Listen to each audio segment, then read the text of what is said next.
Jeudi 30 octobre 2014, bonsoir et c'est un plaisir pour nous de vous retrouver cette grande et virale édition de notre journal sur Nota Télévision. Merci de nous avoir choisi pour vous informer. Voici tous les grands titres. Au sommet du journal, le projet de l'encadrement et la prise en charge des malades mentaux de la ville de Lubumbashi en train de se matérialiser peu à peu. Ce jeudi 30 octobre, la commission en charge d'identification de ces malades mentaux, avec à sa tête Clotilde Moutita, l'adjointe au maire de la ville de Lubumbashi, a visité 2 salles au département de neuropsychiatrique de l'hôpital général de référence Jason Sendwe. Et vous aurez droit à un élément élaboré au cours de cette édition du journal. Et puis rendez-vous manqué au Burkina Faso ce jeudi 30 octobre 2014. Les parlementaires n'ont pas pu voter la loi portant modification de l'article 37 de la Constitution. Les manifestants ont même pris d'assaut l'hémicycle. Le porte-parole du gouvernement burkinabé a fait son apparition dans la mi-journée sur la télévision publique pour annoncer l'annulation de ce projet de loi. Voilà pour les grands titres. Une fois de plus, bonsoir. Certains ministères du gouvernement provincial du Katanga sont déjà installés au sein de l'immeuble Grana, au cœur de la ville de Lubumbashi. Le vice-gouverneur de province, Guibert Poliavtibal, accompagné du ministre provincial du budget, ont effectué une visite détaillée de cet immeuble appartenant à l'État et ils ont conclu que jusque-là, c'est seulement 7 ministères provinciaux qui sont déjà installés au sein du bâtiment Grana. Guillaume Kazadi, reportage. Nous sommes ici à l'hôtel du gouvernement provincial du Katanga. Le vice-gouverneur Guibert Poliavtibal vient visiter les 7 ministères qui viennent d'aménager ici. Monsieur Yaftibal a visité d'abord les bureaux, les installations sanitaires, les salles de réunion pour finir par les rez-de-chaussée. Je pense qu'au lieu de courir dans toute la ville pour voir l'un ou l'autre ministre, vous pouvez trouver la plupart de nos ministres ici avec leur service. Encore un avantage. Sincèrement, je suis satisfait. Seuls quelques travaux de finissage restent à réaliser pour que la réhabilitation du bâtiment Grana soit complètement terminée. Ce n'est pas le premier jour que vous avez tout ce qu'il faut. J'ai noté des problèmes de personnel, j'ai parlé des problèmes de climatisation, il y a des problèmes d'eau. Et on vous a fait remarquer que peut-être l'éclairage n'est pas tout à fait convaincant. La présence des ministères ici va à coup sûr faciliter l'entretien régulier de ce bâtiment autrefois appelé bâtiment Grana. Il faudra donc s'habituer, le bâtiment Grana s'appellera désormais Hôtel du gouvernement provincial du Katanga. Je le disais en titre, 2 salles de psychiatrie à l'hôpital général de référence Jason Sendwe sont disponibles à présent pour la prise en charge des malades mentaux. C'est initiative de l'hôtel de ville de Lubumbashi. Alors cette commission d'identification des malades mentaux compte en 5 jours mener l'action pour rassembler les personnes débiles afin de démarrer avec leur prise en charge. Et ce jeudi 30 octobre 2014, l'adjointe au maire Clotilde Moutita, accompagnée des membres de cette commission d'identification, ont visité ces 2 salles à l'hôpital général de référence Jason Sendwe.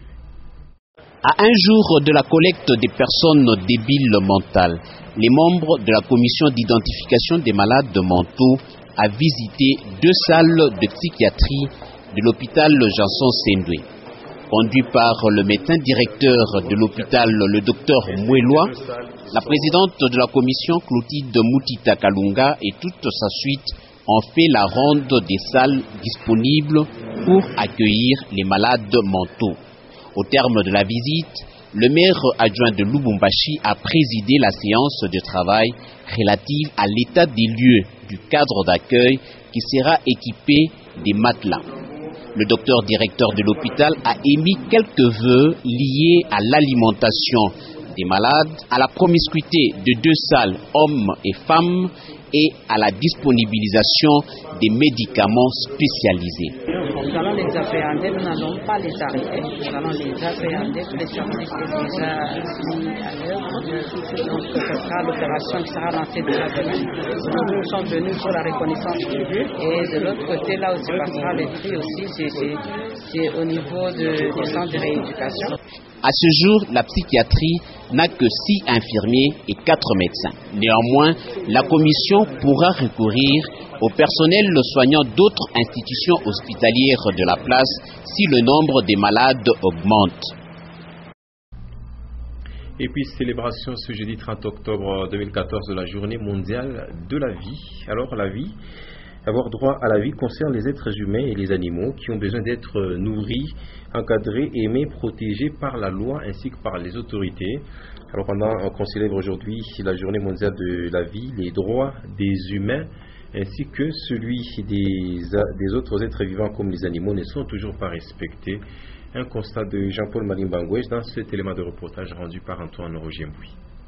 Alors que la communauté célèbre la vie dans toutes ses facettes, en ce 30 octobre, il y a lieu de s'interroger si la vie des humains, des animaux et autres êtres vivants sont respectés à travers le monde. Par cette célébration, l'humanité reconnaît que ces êtres ont droit à la vie dans leur environnement respectif.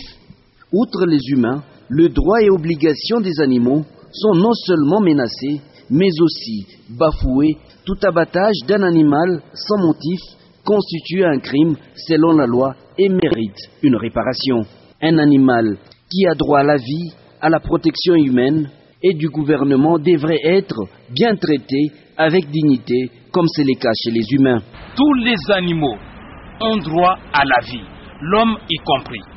Les animaux ne doivent pas être maltraités. Les animaux ne doivent pas être abattus de n'importe quelle manière. Lorsque les animaux sont mal abattus, sont mal transportés, lorsque les animaux ne sont pas respectés dans leurs limites, et il s'agit bel et bien d'une destruction de la vie. Mais hélas, même du côté des humains, c'est pire. De meurtres, assassinats et autres cas sont devenus des dossiers sans suite. Des enquêtes diligentées n'aboutissent généralement pas, car les résultats de tel ou tel autre crime ne sont jamais publiés, et donc les droits de l'homme sont souvent non respectés. Alors, comme la voix et le titre nous l'ont si bien indiqué, c'était un reportage de Jean-Paul Malimbangouej rendu par Rufin Kibambe Mwanaboudia. Autre chose à présent, accompagné du conservateur des titres immobiliers et du chef de division des cadastres, le maire de la ville de Lubumbashi, M. Jean-Oscar Sangoza Mutunda, s'est rendu dans la cellule Tchamalale au quartier Golf Mounoua. Il est allé constater que les voies sont rétrécies par des constructions anarchiques dans cette partie de la ville de Lubumbashi. Jean-Oscar Sangoza Mutunda plaide ainsi pour le désencombrement des voies publiques dans la capitale qui préfère. Un reportage de Maurice Mazel. Plusieurs avenues de la cellule Tchamalale au quartier Mounoua sont rétrécies par les constructions anarchiques. Les bornes sont déplacées notamment par certains propriétaires de parcelles afin d'agrandir leur lopin de terre. Informé par le bourgmestre de la commune annexe, le maire Jean-Oscar Sangoza Mutunda est allé se rendre compte de la spoliation des routes. Nous, en tant que l'autorité, les responsables techniques et la SNL, nous puissions nous pencher sur ces problèmes. Donc ce n'est pas seulement ici à Tchamalale, ça va concerner tous les quartiers. Vers Kilové, donc dans toute la commune annexe, partout là où il y a des gens qui veulent troubler l'ordre public par rapport à pouvoir superposer les documents qui sont tentés de faire falsifier, je crois que nous allons y aller. Sur place, l'autorité urbaine a instruit le conservateur des titres immobiliers et le chef des divisions du cadastre ouest de veiller à ce que l'on fraye à tout prix la voie publique parce qu'elle est inaliénable.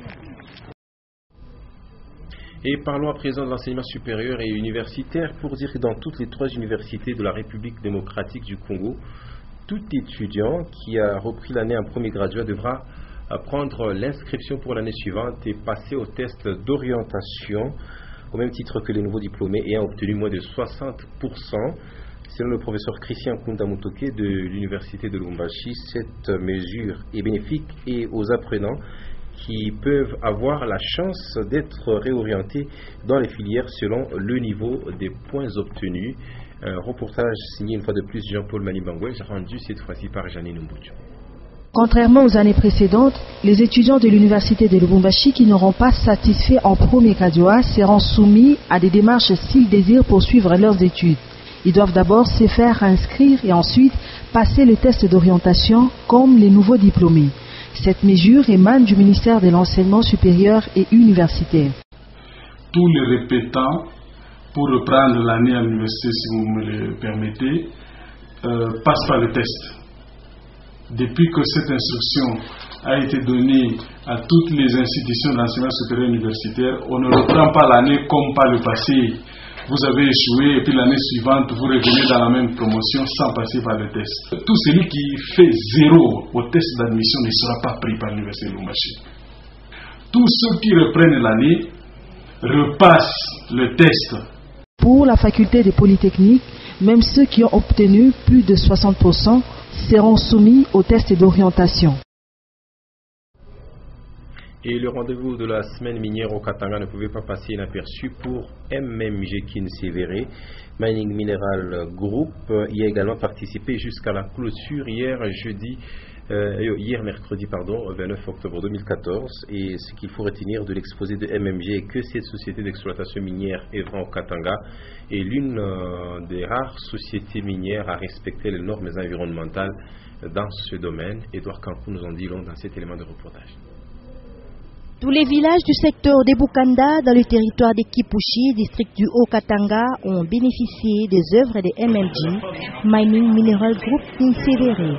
Des réalisations pour répondre non seulement aux besoins des communautés locales, mais aussi et surtout aux exigences du gouvernement provincial. Aux assises de la semaine minière du Katanga, les responsables de cette entreprise d'exploitation minière ont démontré aux participants que les écoles de type moderne sont construites, des centres de santé érigés, des puits d'eau potable forés, une preuve suffisante que le développement social des communautés locales reste le cheval de bataille des MMG.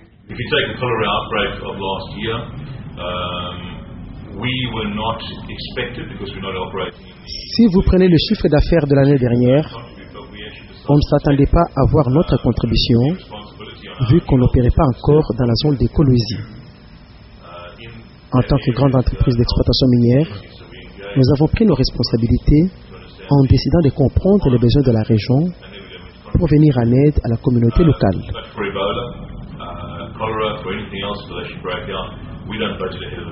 À la séance d'exposition, les participants ont eu droit aux explications de toutes les réalisations des Mining Mineral Group. Et comme annoncé également au sommaire, au Burkina Faso, le projet de loi portant modification de l'article 37 de la Constitution a été annulé ce jeudi 30 octobre 2014 et un rendez-vous manqué donc. L'annonce a été faite dans la mi-journée sur les ondes de la télévision publique par le ministre national de la communication et porte-parole du gouvernement burkinabé. Une preuve de la force populaire avec les marches des protestations qui ont débuté depuis le lundi dernier. Et ce jeudi 30 octobre 2014, les manifestants ont même pris d'assaut l'hémicycle burkinabé pour ainsi empêcher à Blaise Compaoré de briguer un autre mandat et chercher ainsi à mettre fin à ce régime vieux de 27 ans. Linda Lukalou, reportage. Journée décisive ce jeudi 30 octobre pour l'histoire politique du Burkina Faso. Les élus du peuple réunis pour examiner le projet de loi portant sur la révision de la Constitution. La majorité présidentielle souhaite une modification de l'article 37 afin d'ouvrir la voie à une nouvelle candidature du président Blaise Compaoré après 2015, contre l'avis de l'opposition et même de la population. Une population dans les rues depuis lundi pour demander la fin du régime Compaoré après 27 ans de règne. Une véritable marée humaine mobilisée pour dire non à la modification de la Constitution. Dès mardi soir, certains députés s'installaient dans un hôtel tout proche de l'Assemblée afin de pouvoir se rendre sans encombre à la séance ce jeudi. Et justement, ce même jeudi, les manifestants ont pris d'assaut le bâtiment parlementaire. Les locaux de la RTB Télé ont été saccagés et elle a cessé d'émettre. Le ton était très serré, le peuple déterminé et en mi-journée, le porte-parole du gouvernement burkinabé annonçait que le vote sur le projet de loi portant modification de la Constitution était annulé.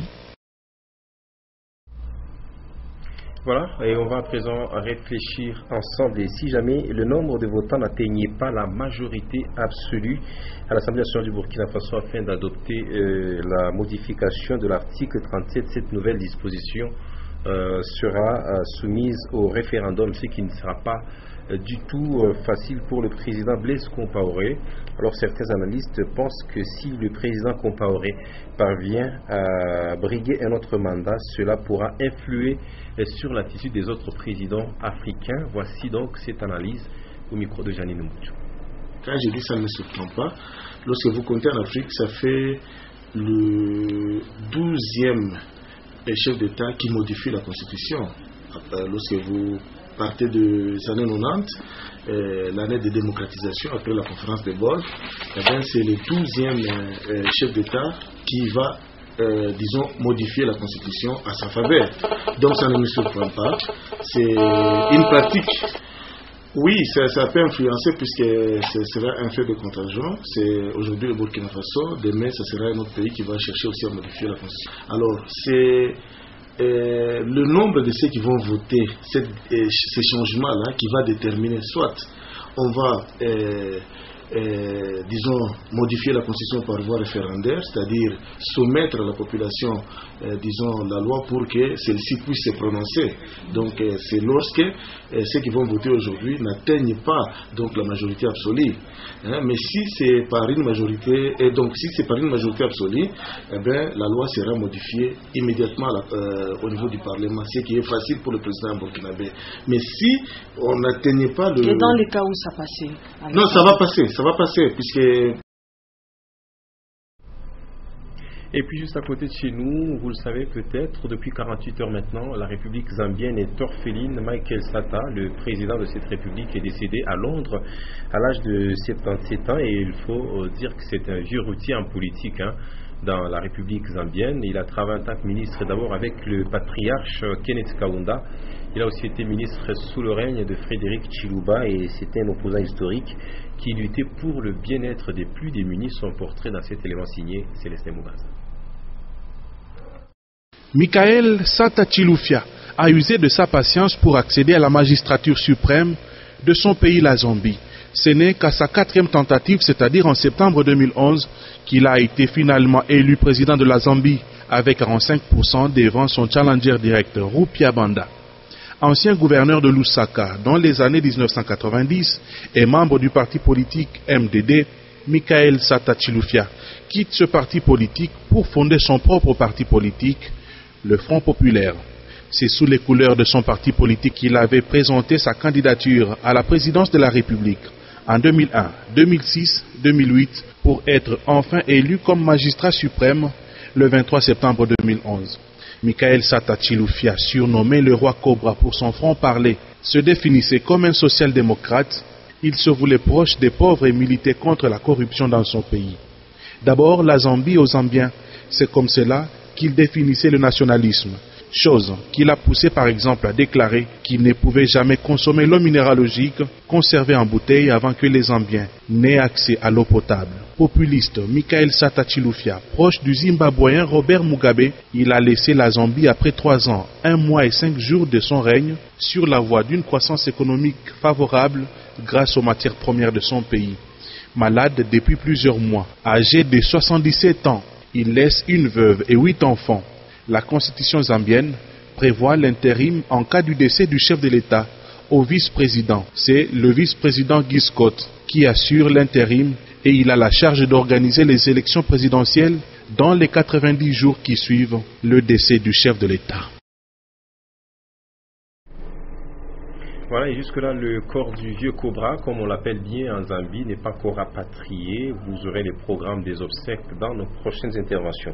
Alors, si vous êtes de la vieille génération, nous allons un tout petit peu vous rafraîchir la mémoire. 30 octobre 1974, 30 octobre 2014, c'est aujourd'hui que cela fait 40 ans, jour pour jour, depuis le combat du siècle entre Mohamed Ali et Foreman. C'était donc en 1974, combat qui avait sacré Mohamed Ali gagnant. C'était sous le règne de l'ex-Zaïre, avec le fameux slogan Ali Bomaye. Constant Guelor me pourrait revenir sur cet événement et nous propose cet élément de reportage. putting the stare on each other. George Foreman has that serious look. Ali definitely talking to him. Shifting left for right. George moves slow. Ali gets the first punch in. Looking to drop that left hook. From Zaire, Africa. That punch did no damage. That one did. Vicious hook. There's a real strong right hand just underneath the heart. And Muhammad Ali, but a straight left jab thrown by Foreman. Has Ali in the corner. Ali dances back. Hangs on. What a tremendous thing. Left jab right in the button. Thrown by Ali. Another left jab. Another left hand on the right eye of George Foreman. George Foreman continues to stalk Ali. Tries to get through with a straight left jab. An improved left jab. There's a vicious, awkward, but very powerful in round two. Oh, a great left hand taken by the champion George Foreman. There's the left hand in the eye of Foreman. Ali scoring some punches here. Continues to talk and talk.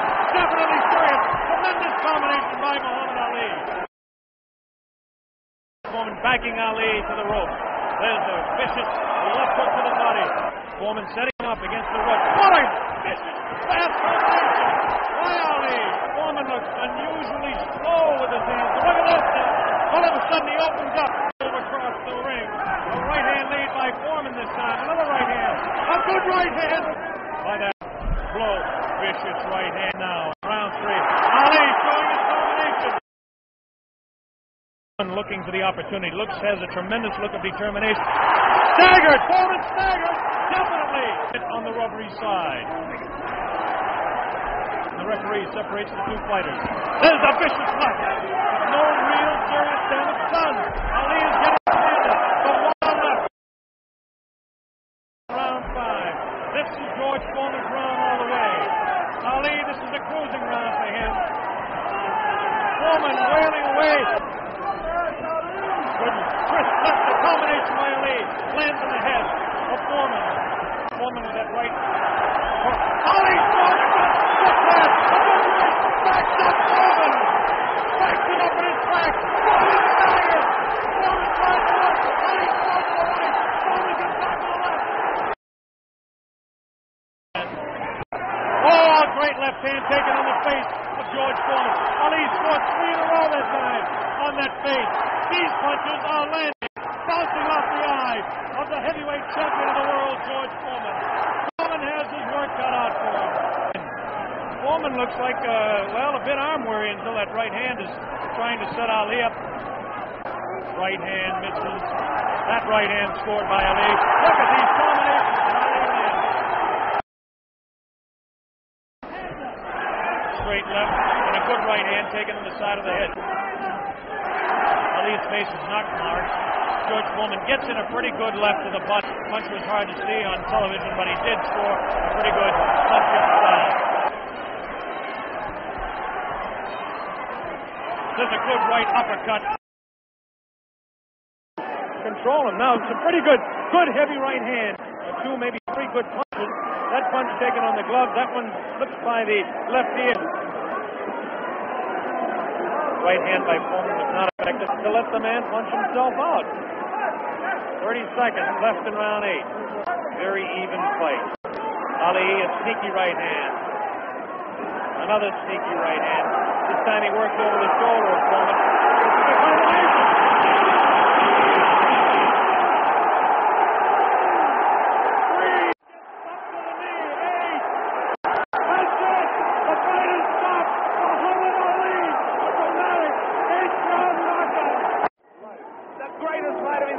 Watch it now, watch it closely there.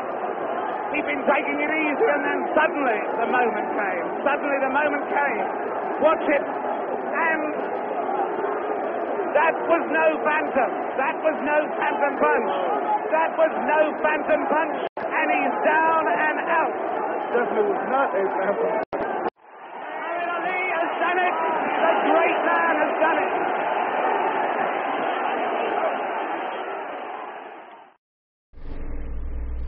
Voilà, c'est à cette date et cette année historique que notre collègue Foreman Mabala est venu au monde.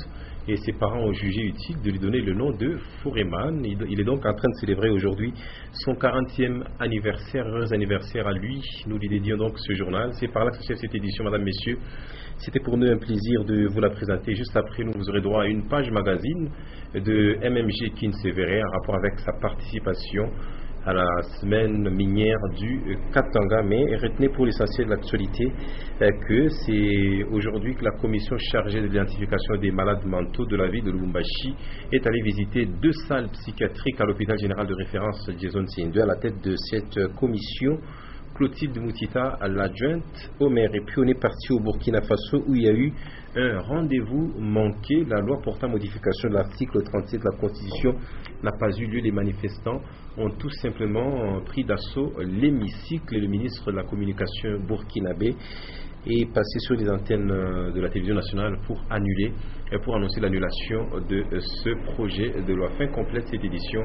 Merci d'avoir été de notre excellente suite de nos programmes sur Nyota Télévision. À toutes et à tous.